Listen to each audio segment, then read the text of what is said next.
world surrounded by franchises, reboots, and shared universes. An elite team of podcasters will risk body and soul to investigate the depths of intellectual properties, one multiverse, subgenre, and trend at a time. Who are we? We're the IP Squad.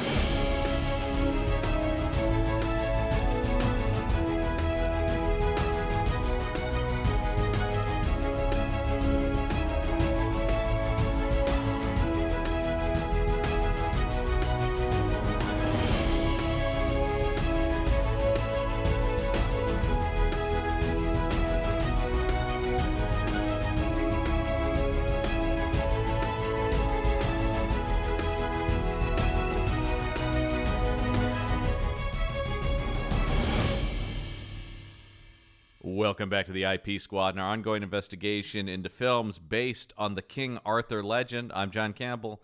Of course, my partner for this investigation, Kinsey Campbell. Hello. Kinsey, this is kind of a big one, even though it's an outlier, but also not. This is an interesting entry in the list of Arthurian movies. Yeah, I mean, tonally, it's quite very different. Yeah, we are, of course, talking about 1975's Monty Python and The Holy Grail. This is, Monty Python's... It's interesting because it's a parody, but it's not a parody of anything specific. Like, it's just it's more a comedic take on Arthurian legend than it is. It's not parodying a specific, like, kind of movie or something like that, per se. No, it doesn't feel that way. Like a Young Frankenstein is specifically parodying like Universal monster movies. This is parodying just the concept of King Arthur. Yes. And so this of course comes from the surprise Monty Python comedy group. This was their first feature film, I believe. That wasn't. I mean, I think there might have been.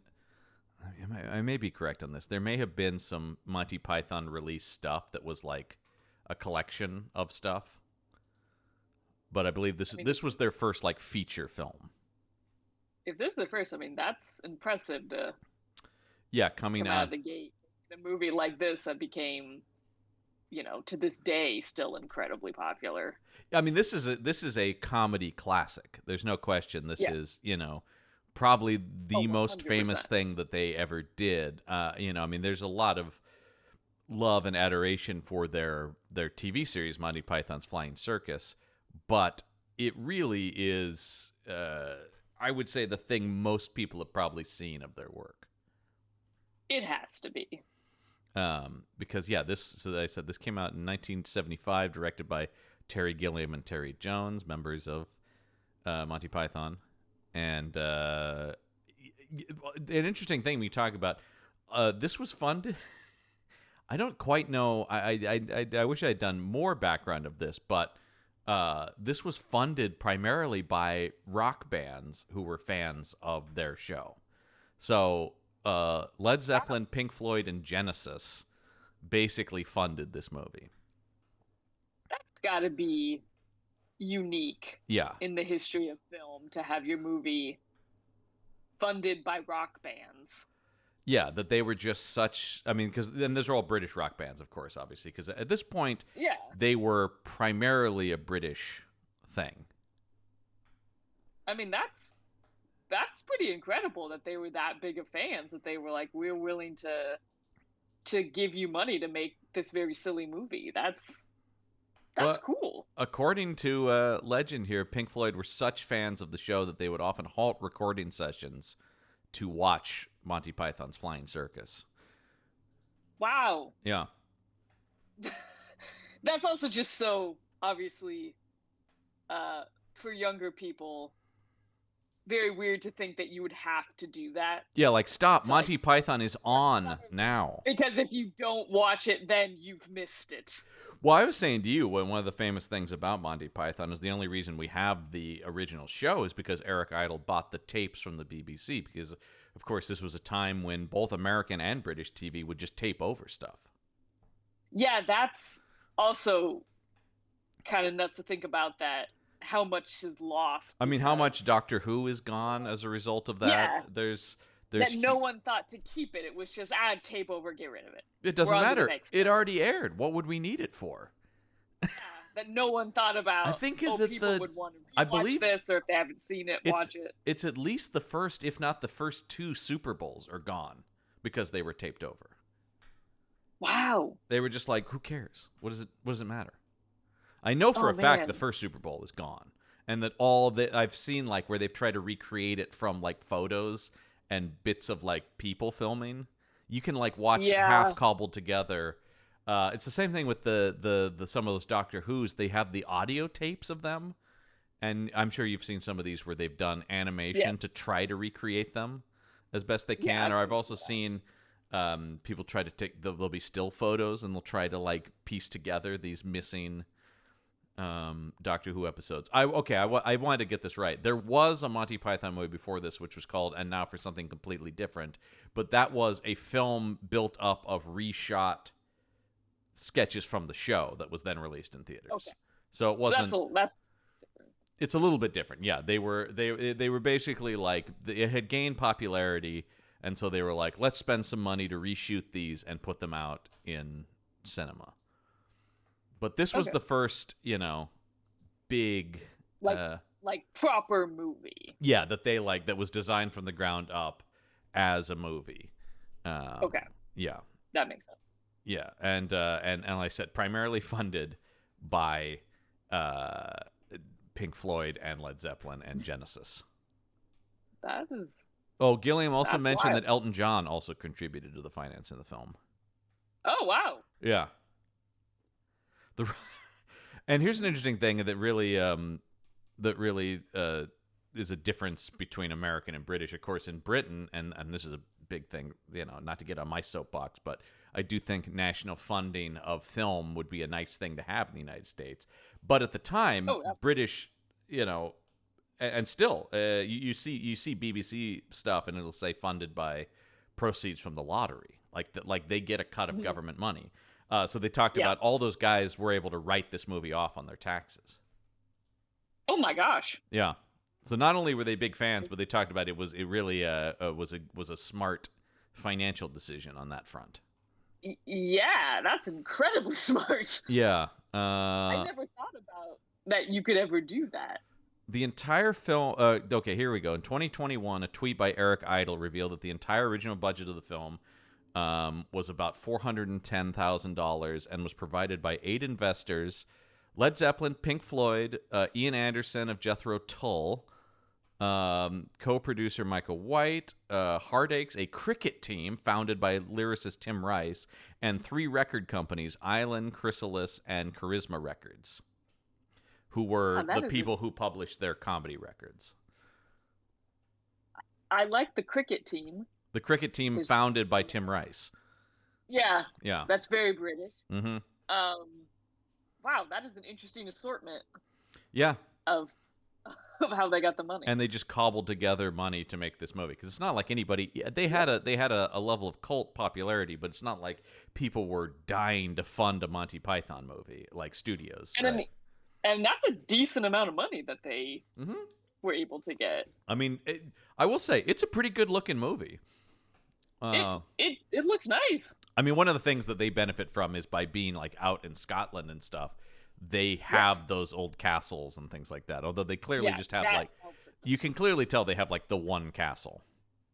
Yeah, but that always makes it easy. Like you can find a castle somewhere. Right. Yeah. When you're over there, it's pretty easy to get that production value. Yeah, and the woods and everything. Like you can easily just go out there, and it looks like you're in medieval times. Mm-hmm. Mm-hmm. So we have here, these guys are also, the other thing to think about this movie is these guys are definitely nerds.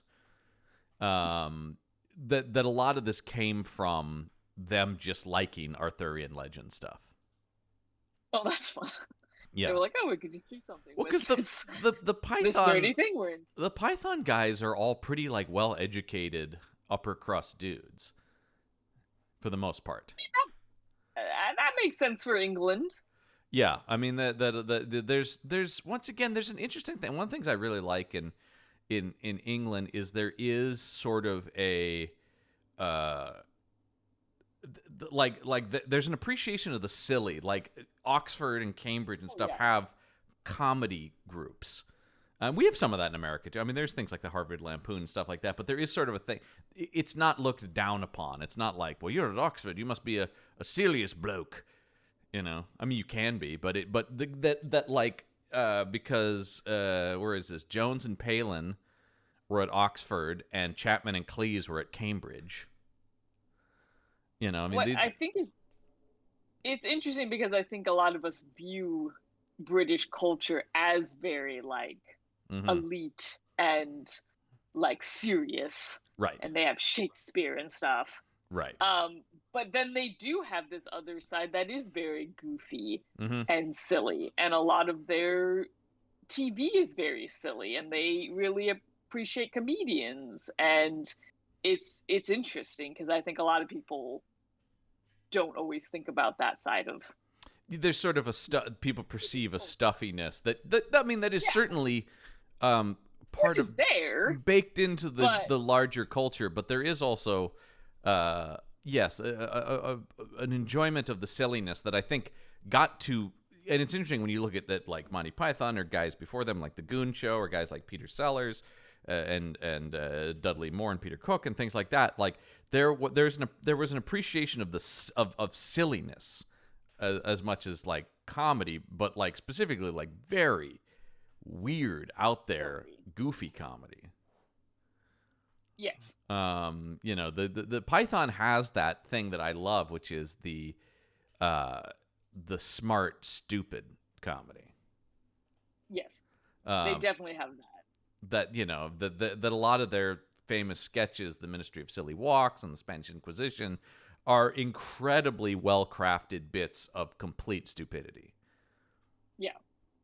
So I think, you know, that's fun. And then you've got, I should mention that you've got the Cambridge educated, the Oxford educated, and then the outlier, the one American in the group, Terry Gilliam.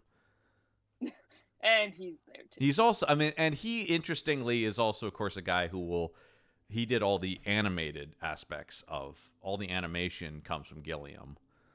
And of course he ends up being the guy who primarily ends up behind the camera, you know, is still to this day a noted director. And the animation is, I mean, it's a huge part. It's very distinct. It's as they talk about Gilliam's surreal collage stop motion animations that I think, like, you know that it's his, and that You're not like, oh, who did that? That came from the show, you know, right? That was also in the show and is part of this movie as well. That really sets them apart. Nothing else looked like that. No. Yeah. So let's talk specifically about Monty Python The Holy Grail and it as an Arthur movie. Because I think immediately you said something when this movie started, which was what? I think this is the most active Arthur we've seen. That weirdly, I think this is Graham Chapman is the action King Arthur. A lot of times in the other movies we've watched, there's so Lancelot focused that a lot of time Arthur's either just staying at Camelot and kind of wandering around, or he's going off and we're not going with him. And so this is the one, like, we're actually with Arthur and he's going out and doing things and he's, you know, getting his knights together and he's going, you know, through the woods and he's going from castle to castle. And it's like, whoa, we've never seen Arthur do this. Yeah, I know. Right. Even though he's running around on an imaginary horse, he is it's still like out he's there doing stuff. Yeah, I thought that was interesting, and I was like, I can't really fault that. Yeah, like a lot of times we've seen Arthur just kind of like moping around Camelot, and being upset about his wife. Yeah, this is I think one of the interesting things about this one is and I do is weird thing about this as an outlier is we primarily have seen, and I think I said this when we started, that most of the Arthurian movies that we get are either Origin of Arthur, Sword in the Stone kind of stuff, or Mhm. they're the Arthur, Lancelot, Guinevere love triangle, or some combination of the two. And I think that will continue to be the case with almost everything we have going forward. This is the one outlier in that this really is a quest movie, even though it's a very silly one. It is leaning into what is another famous part of the Arthurian legend, which is the quest for the Holy Grail. But is rarely filmed, or if it is, it's included like in that first movie we watched, Knights of the Round Table, where it's just kind of tossed in as like, oh yeah, that's another thing that's part of the plot. Yeah, I can't remember. Was it like Gawain in that first one? Who's like, I'm going to go on this quest for the Grail. I think it might be And Galahad. I think it's Galahad. Or it might be Galahad. I think Galahad One is of them. traditionally in the one that's mainly centered around the Grail quest. Yeah, and he's just saying like, "Oh, I'm gonna go do that," but we don't see it. Mm-hmm. We're not going on the quest for the Holy Grail. Yeah. We just hear that he is going to do that. Mm-hmm. I was relieved to get a break from the Lancelot, Guinevere, Arthur love triangle. Like, I was just like, oh, thank goodness. Yeah. I don't have it in me right now after Camelot to go through that again, and the crying and the burning of the stake and everything. Just like, oh, it was nice to not do that. Yeah. This certainly was a much needed bit of fun in our run of these movies. Oh, so much more lively, right, than some of the other things we've been watching. I mean, I will say this was particularly doing this after Camelot. The thing that this is like a 90-minute comedy is just like, oh, thank God. Yes. You know what the interesting things about this, as I'm looking through the trivia here, is that weirdly, the Pythons don't consider this one of their finest works, despite they're like, we know it's the most popular, but we've done better. That's interesting. And I think most people would argue, no, this is pretty much I mean, I will say there's the Life of Brian people, and I love Monty Python's Life of Brian, the movie they made after this, but that's kind of like a cool kid answer, I feel like. Actually, the real masterpiece is Life of Brian. And I love Life of Brian, and I'm not saying that's not there's not an argument for that. I just think it's always kind of the thing about like, oh yeah, actually my favorite is the one that doesn't get talked about as much. Yeah, I mean, that happens a lot. But I mean, obviously, this is the one that has the most cultural cachet. There's a Broadway musical based on this. Yeah, very popular Broadway musical. Yeah, I mean, absolutely. Spamalot, which I have seen a production of and is fantastic. I can't remember. I've not ever seen Spamalot. It's really very good. I would like to. And I do know, I think, yeah, Idol has tried to do a Life of Brian as a musical. That would make sense. But it doesn't. Just based on the popularity of Spamalot. It doesn't. It went around a little bit, but not. It played some like comedy and music festivals, but it never got to Broadway. You can watch a filmed production of it, which I don't know if I've seen, but I do know the title of it is Not the Messiah, parentheses, he's a very naughty boy, which of course is a line from the movie. That's a good title. He's not the Messiah, he's a very naughty boy. Because of course, I don't know how much have you seen Life of Brian? I have not seen Life of Brian. Because I think this is interesting. You had seen this movie. I saw this movie. I probably like when I was in middle school or high school. Mm-hmm. It'd been a very long time since I've seen because like, but I'm saying like, yeah, you were not like a Python obsessive. No, this was not. I mean, I knew of it. Yeah. And I thought this movie was funny, but I have not. I have not seen the show. Mm-hmm. This is not something I know a ton about. Save your comments, folks. I like other British comedy things. And probably other things that you've seen the members of Python in. But yeah, because I mean, obviously they've all disseminated into. But Life of Brian, I always just thought was maybe the funniest idea of one of their movies, which is the story of Jesus' neighbor. That is a funny idea. Yeah, he was born one stable And I down. like- He was born one stable down from Jesus on the night Jesus was born. Brian. Yeah. I'll watch it. You'll watch it, yeah. And Meaning of Life, which was their last film together. They did do a reunion concert a few years ago that was pretty funny, which I think was called One Down, Five to Go. Because Graham Chapman had died by that point, and it was pretty funny. That's funny. That's good. Yeah. So in this movie, we do have Graham Chapman as Arthur and others. All the Pythons play multiple characters in this movie. Lot of parts. I think looking at it, I think Michael Palin and Eric Idle play the most characters. That's what it looked like while watching it. Because Graham Chapman plays King Arthur, the voice of God, the middle head of the three-headed knight, and the hiccuping guard. Whereas John Cleese plays Sir Lancelot the Brave, Second Swallow Savvy Guard, the Black Knight, Peasant 3, Knight of Camelot, Taunting French Guard, which is, I think, his best performance in this. That's the unforgettable Tim the Enchanter. But Idle plays, Dead Collector, Peasant 1, Sir Robin the Not Quite So Brave as Sir Lancelot, Knight of Camelot, First Swamp Castle Guard, Concord, Roger the Shrubber, and Brother Maynard.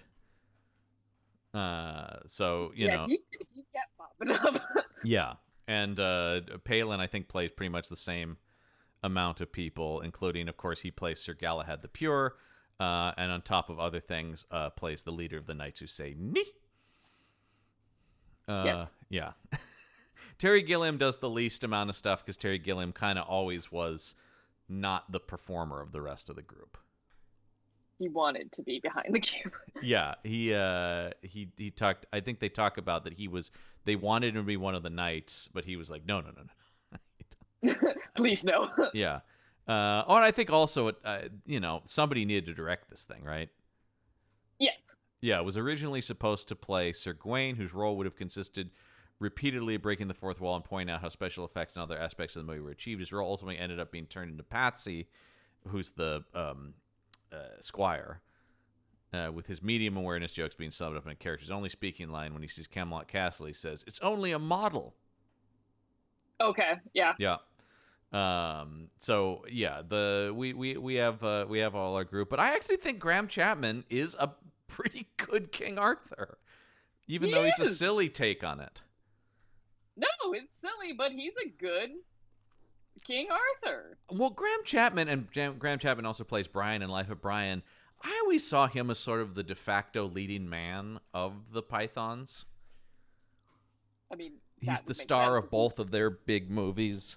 Yeah. That he kind of was sort of the guy who could be the hero guy. I mean, like he's funny, but he is maybe a little more handsome than the rest of them.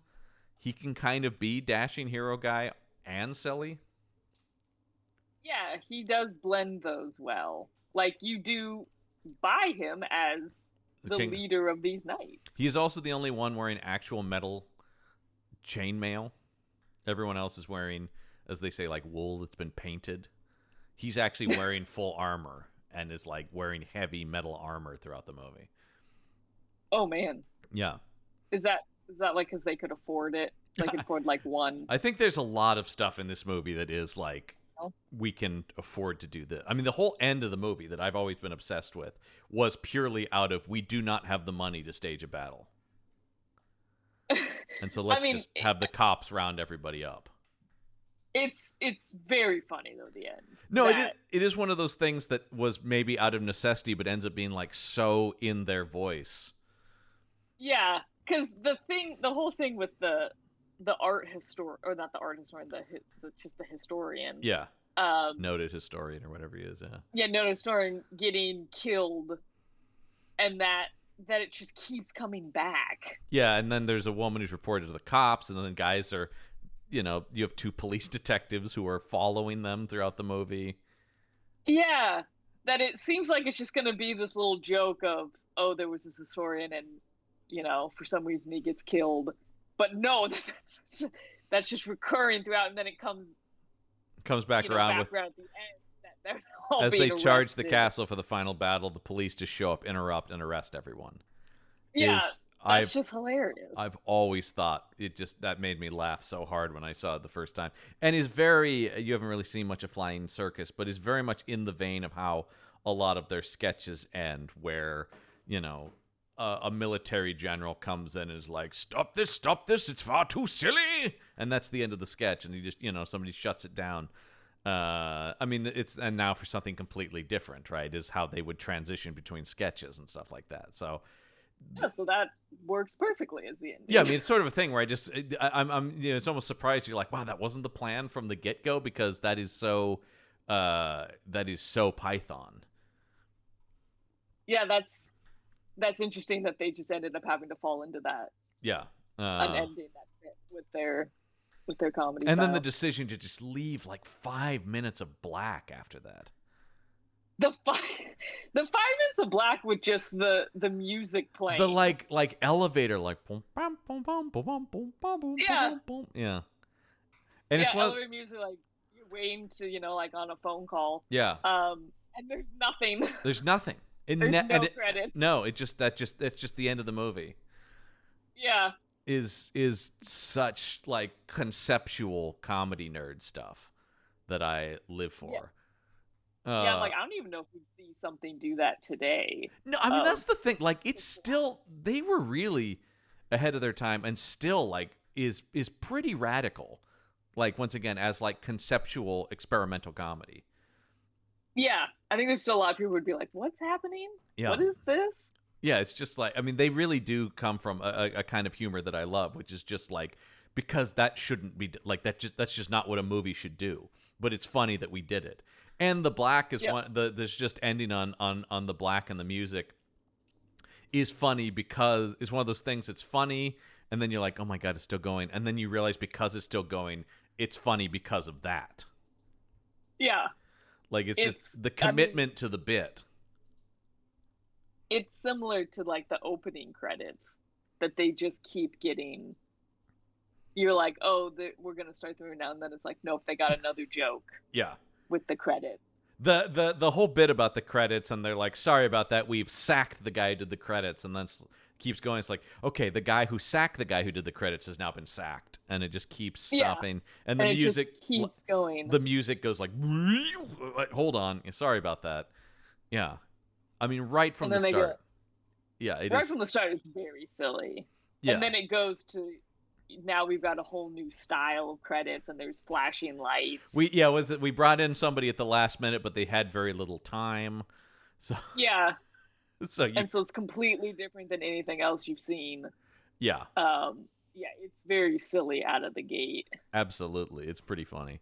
I mean, immediately you certainly are in the world of Python. Yes. And it's great. And if you've seen the play, is able to pull off different kinds of stuff with the Broadway musical format. Like there's a whole song in Spam-A-Lot that is called The Song That Sounds Like This, and it's just like, in a musical, there is always a song that sounds like this. Yeah.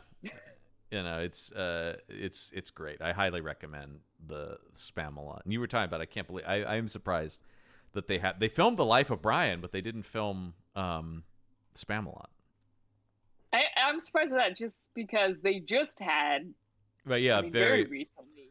Well, a revival on Broadway that was popular, very popular, and had a lot of big names in it, as the original run had. I mean, these, a lot of people, very big name people, are in the, the original cast was like Tim Curry and Hank Azaria and stuff like that. So, people that would you're not typical Broadway crowd would be interested to see in something. Oh yeah, I think that Spam-A-Lot definitely draws in everyone. Yeah, it's a real joy. I've brought it up before in my Broadway.com vlogs. Oh yes, yes, of course. There is a very good one though from Spamalot with Leslie Rodriguez Chrysler. Mm-hmm. And she played the Lady of the Lake. Yeah, who's not a character in the movie, but is a major character. Major character in the play. So if you're curious about the behind the scenes of Spamalot, I would recommend her. She also has a very good one. She was in Beetlejuice. Mm-hmm. Yes, she's great in Beetlejuice. But yeah, if you're curious about Spamalot, she has one. The thing about this though is that Python always had a musical aspect to it, which a lot of it came from Eric Idle, which it makes sense then that he's really like Python supports the Spamalot musical, but it really is Eric Idle's thing. Because he was all I mean all the songs and stuff in this are from him, and the movie already has some songs in it. I mean, there's the classic bit with the Knights of the Round Table song. Yeah, the song when they're getting to Camelot and that big musical number. And then Arthur says, on second thought, let's not go to Camelot. It's a silly place. Yeah. It does look very silly. Yeah, we're Knights of the Round Table. Yeah, that whole, once again, yeah. I don't want to get us, copyright struck or anything, though. So no, that'd be bad. Will come. Yeah. Although I'm, maybe I can get a signature from Eric Idle on a cease and desist.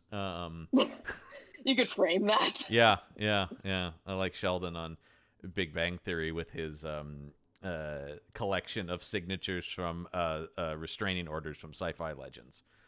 Yeah, that's a whole thing on the show. That's something. Yeah. I can put this next to my Leonard Nimoy restraining order.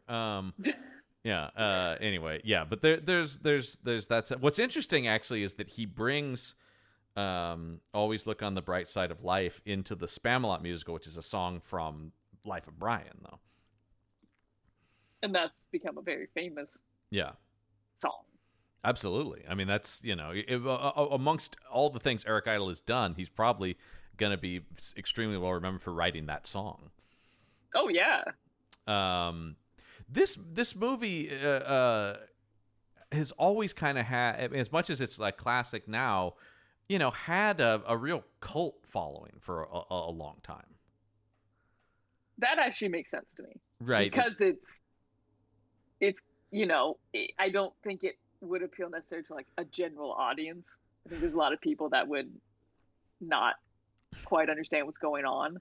And especially in the 70s. That it would have a little audience for a while.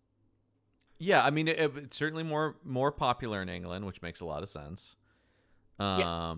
By the way, Criterion released a Laserdisc of this back in the 90s.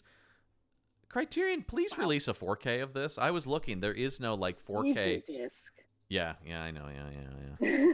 That's how far back Criterion goes. I don't think people realize how far Criterion goes back. I didn't realize it went back that far. Oh wait, sorry. Let me shut up and say here that Criterion's not, but for the film's 50th anniversary, which is this year, if you can do math, they're getting a 4K release. So I will have to pick that up. That is odd though that Criterion didn't do that. Mm-hmm. This seems like one they would have done that for. Absolutely, yeah, because I have the 4K of Meaning of Life, their third movie, or third original movie, I should say. But let's continue with the plot, as it were. Yeah, I mean the beginning. I do like that the beginning is him putting the Knights of the Round Table together, and then he who's the first one he meets is Bedivere. Sir Bedivere the Wise, whose whole bit is that he's always having to raise the face shield on his helmet. Yes, that face shield. But the idea that they make a whole point of him finding him...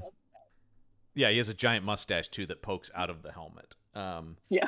But the whole thing here is that I'm off to find, I'm here to recruit the Knights of the Round Table, and then he recruits him, and then they just go, and then he recruited the other ones. Yeah. You don't have time. There's no time here. And so yeah, then you get the book of the Knights of the Round Table, including Sir, Sir who is not in this who does not appear in this movie, which is whose son is that? They said here in the, I think it might have been Michael Palin's baby is that kid. Yeah, Sir not appearing in this film is Michael Palin's infant son, William Palin. Oh, that's cute. Yeah. By the way, Sir Michael Palin in reality. Well, that makes sense. Are they all? He earns it. I don't know if. Well, Michael Palin also. I don't know how much you know about Michael Palin. Has an entire other career of being a travel documentarian. He's like a legend in England for his BBC travel documentaries. Oh, I've not seen those. Yeah, they're like iconic, beloved travel. That's like his passion. Oh, I mean, comedy, wow. sure, but yeah, that's a whole thing. That once again, they air here in the U.S., but like a lot of things, are massively popular in England. He's an icon. England does love travel shows. Yes, they've got a lot of travel shows. Yeah, I mean, literally, he puts one out almost yearly. It seems like he's still doing them. Yeah, he went to Venezuela this year. Michael Palin in Venezuela on Channel 5 on 2025. Huh. And he's written a bunch. Good at that. He's written a bunch. Well, sure. I mean, he's a very charming guy with an interest in other cultures and stuff like that. That'd be. I get why that'd be popular. Yeah, I will say here, I did not know this until I was just looking at his Wikipedia, but I only bring it up because it's a movie that means a lot to you. He shot a role, but was eventually cut out entirely of You've Got Mail, Michael Palin. Oh, man. I don't know what he was supposed. I have no other information about what that was supposed to be, but apparently he was at some point in You've Got Mail and got cut out entirely. Oh, interesting. Yeah. I wonder where he would have been. Yeah, I don't know. Yeah, you would probably be able to figure that out more than I would. But I mean, I wonder if he was connected to like Tom Hanks and his dad or something. Yeah, that's a whole sojourn. That's a whole other. I don't want to derail the podcast too much with that. But yeah. Oh yeah, I could easily get derailed by talking about You've Got Mail. Yeah. I will say of the Knights of the Round Table, I have a particular affinity for Sir Robin the Not Quite So Brave, as Sir Lancelot, as played by Eric Idle, who is followed around by minstrels who continue to sing of his lack of fear of death that get increasingly more graphic in the descriptions of what he does not fear happening to him. Oh, it's horrible what he doesn't fear. He doesn't fear having his entrails ripped from him, and What I love just to look on his face of like, wait, what did he say? Yeah, hold on, wait, whoa, what? Yeah, it's great. Yeah. It's great, Eric. I have Idle is probably my favorite of the Pythons. If I had to pick, it's hard, but I have a real affinity for the silliness of Eric Idle. Yeah. And of course his work in the movie Casper, obviously, no. Which I think is probably, sadly, what you would know him best from. I'm trying to think if I think he was in Ella Enchanted. He was. I'm looking at his IMDb here. I watched Ella Enchanted a lot when I was in middle school. Okay, but we saw as '90s kids. Casper was big for us. Casper was big. Yeah. Loved Casper. I had Casper's sheath. Oh, I did not remember that. Yeah, I was a big Casper fan. Yeah. It's interesting, I would say, about the Python guys, and particularly Cleese and Idle, who are probably the most recognizable to American audiences. That I would guess that. Yeah, that though oftentimes they have been in Hollywood stuff that is well below their talent. Oh yeah. They've both taken a lot of bits in like studio comedies that you're like, good God, why is Cleese on that?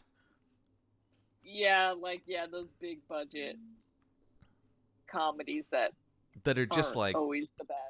Yeah, you're just like, boy. And they're just like, we need a British person.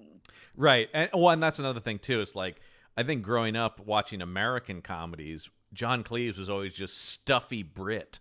Well, I never. 100%. annoyed dear. British man. Oh, what are you Yes. doing, Steve Martin? Oh, for those who have seen. That is what they fell into. Oh dear. Yeah.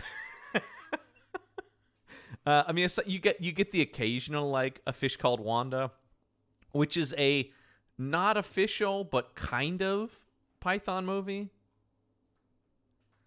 Oh, people are getting mad.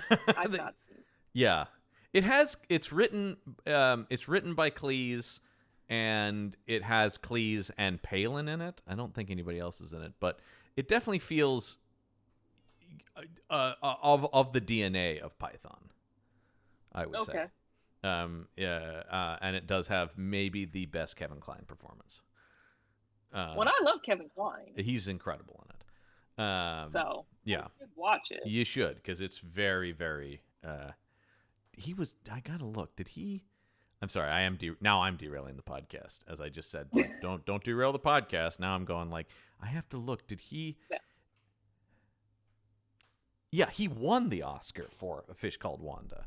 Kline. He won the Oscar? He won Best Supporting Actor. I remember him being nominated. I was like, did he win? He won Best Supporting Actor for A Fish Called Wanda, which is for a very broad, silly comedy. That's like unheard of. Supporting, you've got a better chance of getting it for a comedy and supporting role, but still pretty wild. That's wow. Yeah. That's amazing. Yeah, he's really incredible in that movie. And the pseudo, at least like spiritual sequel, Fierce Creatures, which brought everybody back, but is a different thing, but it's of the same sort of vibe. Okay. Yeah. It's not, I would say the biggest hit on that movie is not as good as A Fish Called Wanda, but I still think it's pretty good. I mean, that's tough when you make something. Yeah. I think it was just like, it's not as good, but you're like, well, but it's still pretty good. I don't know. Yeah, I mean that's pretty common when you make a sequel like that. Yeah, I mean it's not a sequel. It's more of a reunion, I would say. Yeah, but you're gonna get that comparison. Yeah, it's get the band back together kind of movie. It's not as good. Yeah, but I liked it. And of course, last thing about things you would know John Cleese from. I believe he's the only Python member that made it into a Potter. Oh, wow. Is he the only one? I think it's just him. Wow. He's nearly Headless Nick. Yeah, he's nearly Headless Nick. He's one of the ghosts. Yeah. I think Who's nearly headless.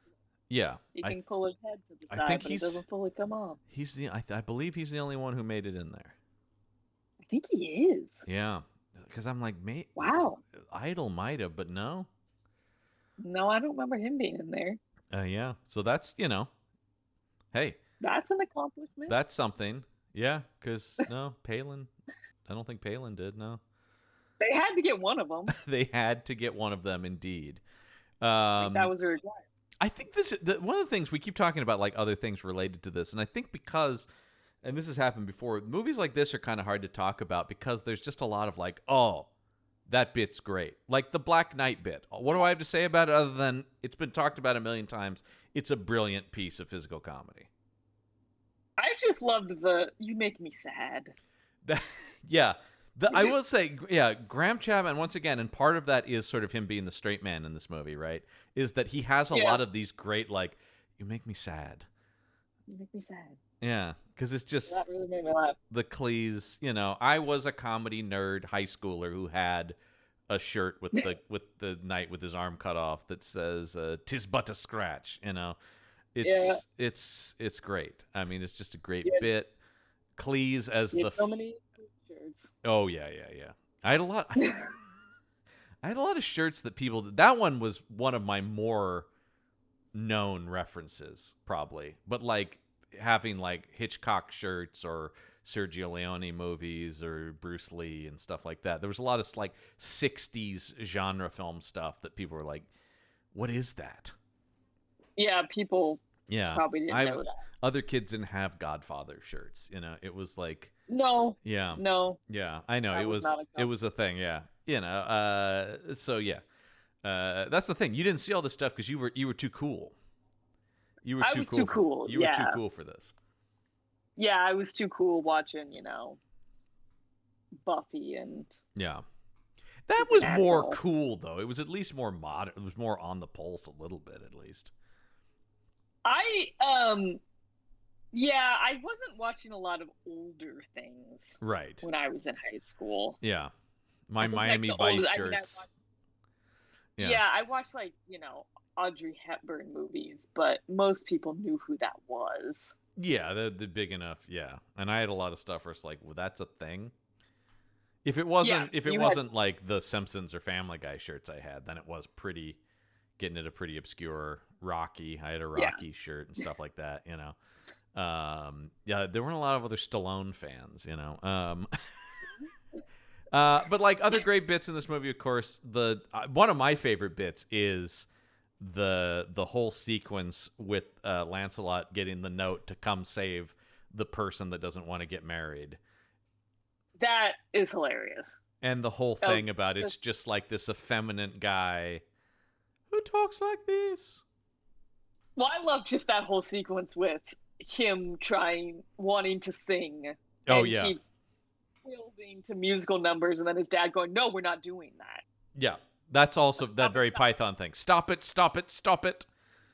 Yeah, I mean, that whole bit is probably my favorite extended sequence of the movie, because you also get the whole thing with Eric Idle as the guard at the door who doesn't understand the very simple instructions of do not let him leave until I come back. And it's like 5 minutes of back and forth. But he can go, right? No, okay. It's like, okay, fine, he can't go. But anyone who comes to the door, we can let him. No, just me. My God. Yeah. Like, I go out of the room and I stay. Like, no, you stay. Yeah. And then the incredible violence of Lancelot entering and just slaughtering people. He takes out so many people, just innocent people at this wedding. He, for some reason, is murdering. Because he just got a note going, surely someone is, and he thinks it's a fair maiden. And of course, when he discovers, he's like, well, it's like, he's here to rescue me. It's like, let's not go too far. Let's not jump to any conclusions here. And him trying to apologize and then ultimately having to slaughter his way back out. So many people die. Apparently, a thing noted here, and I am not shocked to hear this, especially in the 70s. Python was very upset with the American TV broadcast that cut out all of the bloodshed in the movie. Oh, it did? Yeah. Oh, my goodness. Cut it. Because the movie is very bloody, but in a very goofy way. So silly. Yeah. Like, there's, like, with the scene with the night, like, there's blood spraying in a But ridiculous. all the blood is incredibly cartoonish. Yeah, I mean, it's bright red. Yeah. No one would ever watch this and be like, "Oh, that's disgusting." Yeah. The film had its television premiere on February 25th, 1977 on CBS Late Movie. Reportedly, the Pythons were displeased to discover a number of edits were done by the network to reduce the use of profanity and the showing of blood. And they basically were like, no more network airings of this. I mean, that's fair. Yeah, they pulled the broadcast rights and only later let it be run on cable channels that would show it uncut. Yeah.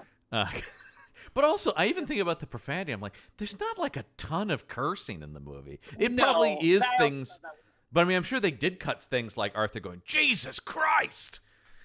Yeah. I'm sure that was considered Yeah, you did really when the Frenchmen launch a cow at them. Jesus Christ. It's very funny. Yeah, I mean, so but there's not horrible profanity. There's you said profanity, I was like, where? There's no nudity in the movie. There's some mild sexual innuendo jokes, but it's not. I don't even think this would get an R rating, right? I mean, like No, I would be surprised if it did. It's pretty, it's all the comedy is fairly tame. It's all very silly. It's not not a crude comedy. Life of Brian is a little bit more R-rated, as is Meaning of Life. As the movies went forward, I think they get a little bit more, but even still nothing crazy. I wouldn't think so. There's a very funny bit in Meaning of Life with John Cleese as a professor teaching sex ed, and it is just him having sex with a woman in front of the class. Oh my God. Yeah, which is great. Meaning of Life is, I feel like maybe I mean, it is remembered, but I will say that was that's a sketch movie. It was all new sketches, but Okay. it doesn't. I don't think it has quite the maybe the beloved nature of Holy Grail or Life of Brian, because those are narrative films, I guess. I mean, to some extent, I don't know how much of a narrative there is in this movie, seeing as it literally just stops. Also, yeah, it does just stop with the police officer going like, "Put those cameras down." I mean, even the thing about the coconut shells being banged together was just because they couldn't afford horses. Yeah, but it's iconic. Obviously, it's iconic and incredibly funny that they're banging the coconuts together. Yeah. Like, it's so much funnier than if they were on horses. I will say, I did notice, this was the first time I'd noticed this, and reading this about this. Chapman was also sort of the troubled one of the Python group, and he did, of course, die pretty young. He was also a gay man, which, of course, especially in England, was not cool at this time, which is a real shame. But I saw it in a couple scenes. He was a raging alcoholic. And you can see him trembling in some scenes where he's holding his sword and stuff like that. And I did pick up on it the most this time. But they talk about that and they eventually had to convince him to stop drinking during the making of this movie. Yeah, that you'd have to do that. But they talk about he was frequently trembling and forgetting his lines. And there were a couple times I actually did see it in this movie where I'm like, especially if he's like holding his sword, you can see him shaking a little bit.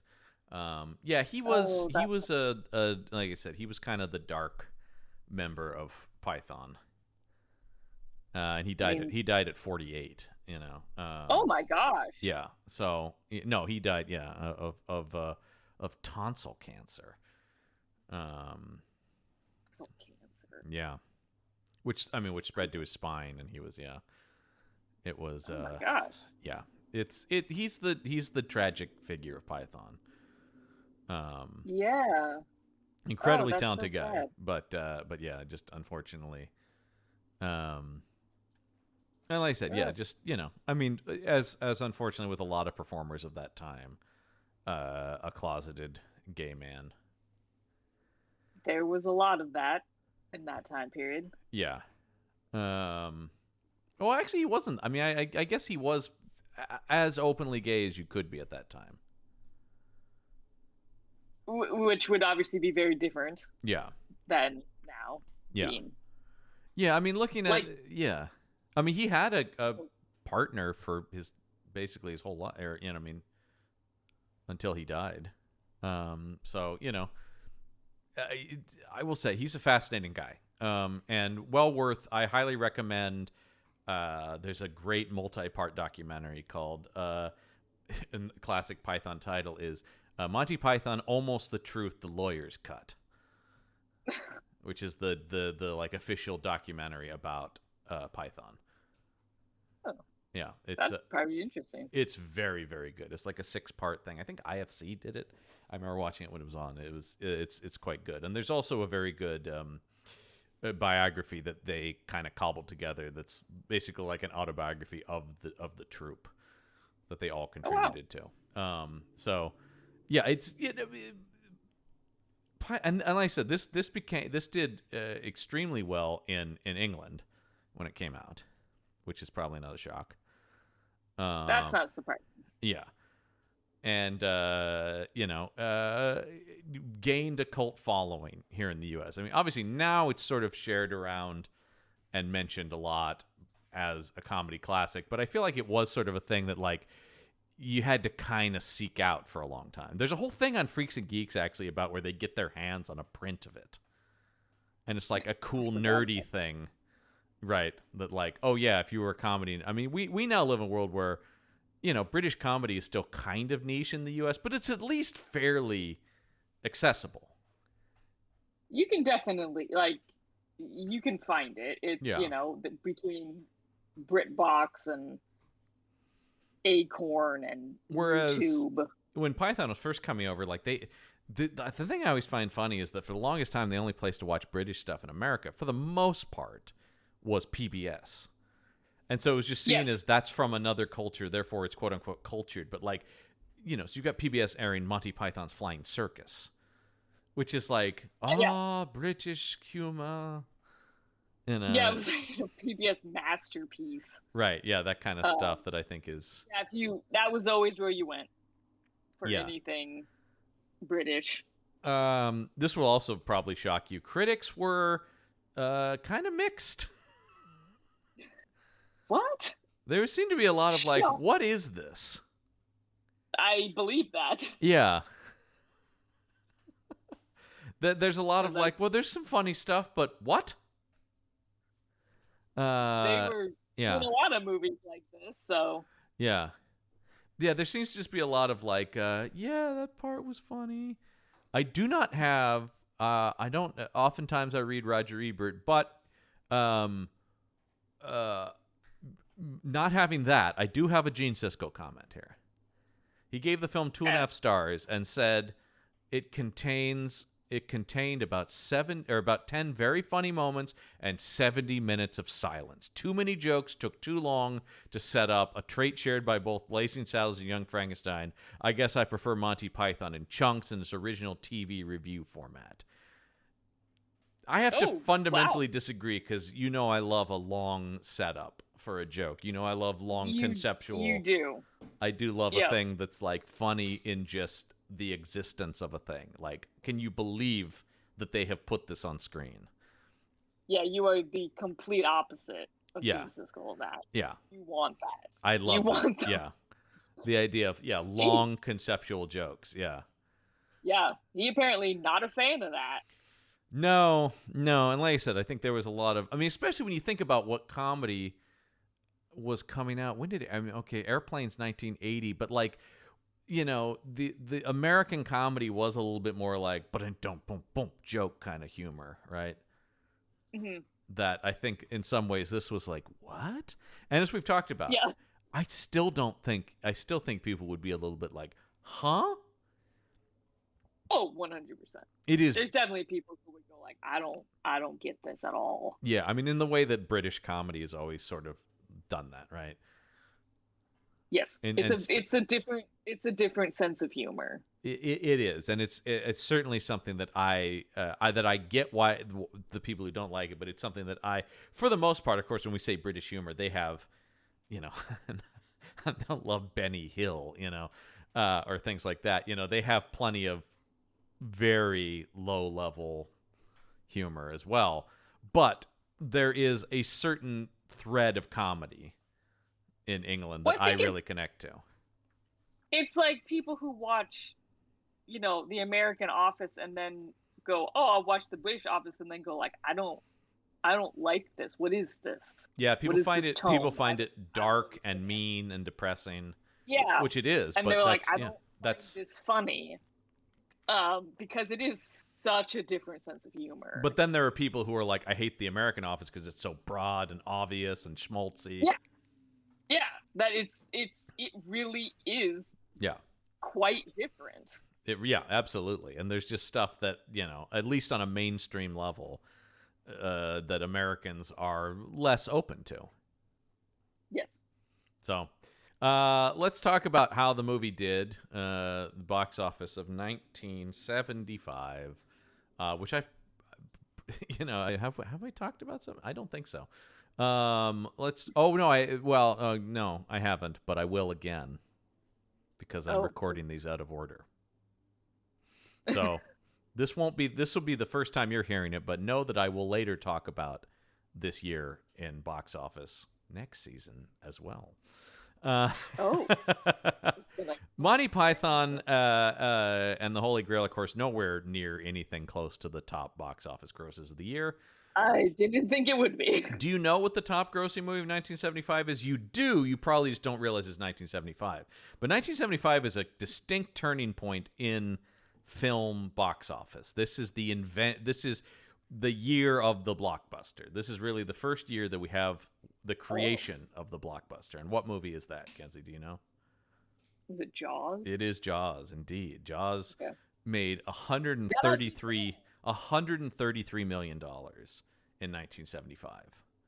Wow, that would be a lot for 1975. Well, the second highest grossing movie of the year made 59.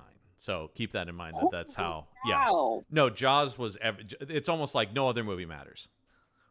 Oh my God! I didn't realize it was. It was fundamentally changed everything about cinema. Well, yeah, that's nuts. There's kind of a run here of Jaws to Rocky to Star Wars, 75, 76, 77, where it's like movies are making money that they didn't know was possible for movies to make. Audiences are embracing films in a way that, like, oh my God. Yeah, everyone wanted to see the shark movie. Well, it's why Spielberg never, like, ever had to struggle to make anything again, basically, right? Like, you won it. The guy made Jaws and changed cinema. Yeah, I say that, and people already, once again, save your comments. I know Close Encounters, which he made after that, was a troubled production, but still, people were willing to back him at the very least. Yeah. But it's still that weird time, right? It's still that weird time where the top 5 is very strange. So Jaws is a big studio genre blockbuster. But then the second highest grossing movie of the year, and also the winner of Best Picture that year, was One Flew Over the Cuckoo's Nest. A very serious, heavy drama about a mental institution, you know? Yeah, that is like the complete opposite. Right. But then in third place you have, which is a musical, but a very, very different kind of musical, the Rocky Horror Picture Show. Okay. You know, which this is a weird list. Yeah, and then Shampoo. Hal Ashby's Shampoo with Warren Beatty, which is a very political movie and about sexual politics, and you know, and then in fifth place was Dog Day Afternoon, another searing, finger on the pulse thriller drama, you know. Wow, it was a weird time. Yeah, that is a very interesting list. Yeah, the top 5. And then, like, even when you keep going to the top 10, you've got, like, then you've got Return of the Pink Panther. That's still running around as a popular franchise. 3 Days of the Condor, which is a little bit more of a traditional, like, thriller. Funny Lady, the sequel to Funny Girl. I have not seen Funny. I've seen Funny Girl, but not Funny Lady. And then The Other Side of the Mountain, which once again is very serious, like drama. And then in 10th place is Tommy, which is the Who's rock opera. So goodness, incredibly, I'm always shocked. It's a thing I keep commenting on the show when we go through these older box offices, just how varied things were in a way that you wouldn't see this many different kinds of movies in the box office of today. Oh no, not at all. Where like tons of people are going to very adult dramas. No, those don't make. I mean, I don't think you could convince somebody to make One Flew Over the Cuckoo's Nest today, unless it was like 824 and you were really going for like an awards campaign. But it would have to be. The idea that like Warner Brothers put that out or whatever, you know, like that's crazy. Yeah, I mean, maybe an Apple movie. They sometimes once again in the hopes of awards considerations. In the hopes of awards, no one would be thinking that will be the second highest grossing movie of the year. It's a great movie. No one would be putting that out thinking this is going to make all the money. It did win all 5 major categories at the Oscars: Best Picture, Actor, Actress, Director, and Screenplay. Though, so you do not see that a lot. No, One Flew Over the Cuckoo's Nest was like an unquestioned, yep, across the board, that thing's the best thing that came out. I mean, you don't see a lot of movies even get all those nominations that something gets, let alone to win. Yeah, it is. Yeah, to then win it. Wow, that's probably hasn't happened very many times. It is only one. Actually, I have that information here. It is one of 3 times that's happened. Wow. So yeah, that is.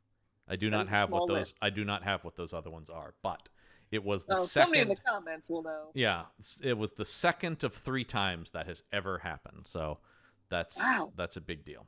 That's an achievement. Yeah. So that's Monty Python The Holy Grail. Like I said, it's just very good. It's kind of a tough one to talk about only because like you're just like very good, very funny. That part's funny. It's still funny. I think that's the biggest thing you can say about it as a positive, right? Is like, absolutely. and it will always It's be funny. still The jokes of it are timeless.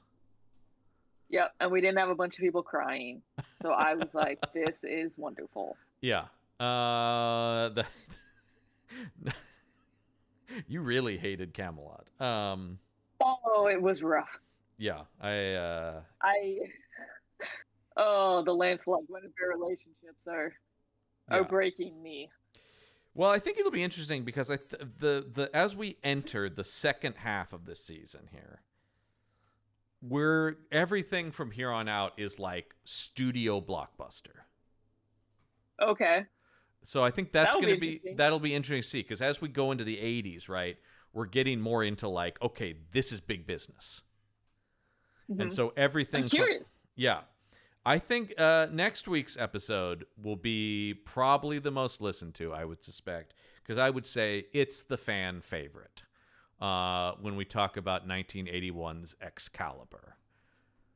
I keep hearing about Excalibur. I think most people consider this the best King Arthur movie.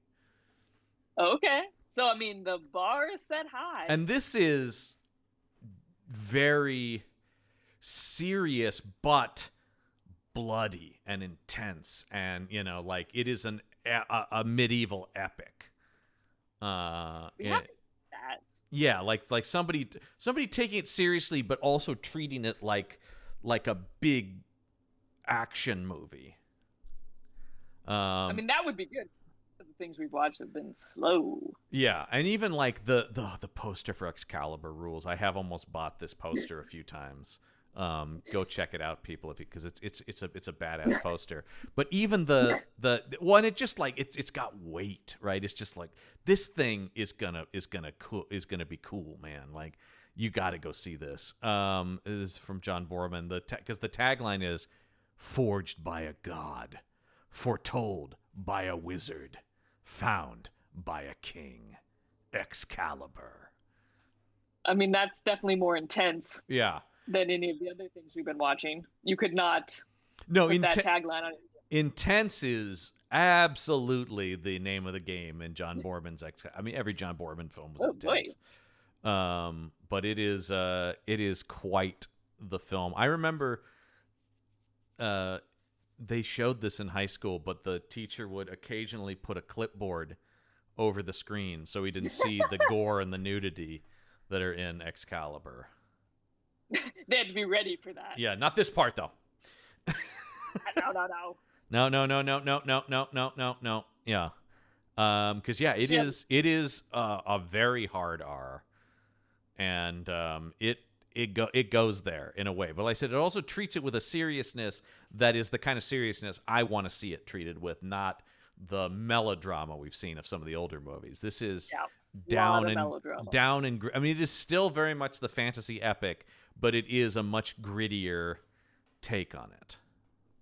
Okay. I'm a huge fan of Excalibur. As I said, I think a lot of other people are. It's kind of the classic of the bunch, I think. And I think a lot of people would say that. But anyway, that'll be next week on the show. But of course, if you want more from us, you can head over to our Patreon page, which is patreon.com/punchupent. That's punchupent. Get cool exclusive bonus content from all the shows on the Punch Up Entertainment Network, as well as help support us and make more of these shows. And of course, you can also find us on YouTube, youtube.com/@punchupentertainment. Make sure you like, comment, subscribe, ring that bell for notifications, and check out all of our cool YouTube exclusive shows. So check all that out. But I think that's going to do it for this episode. Until next week, the case file is closed.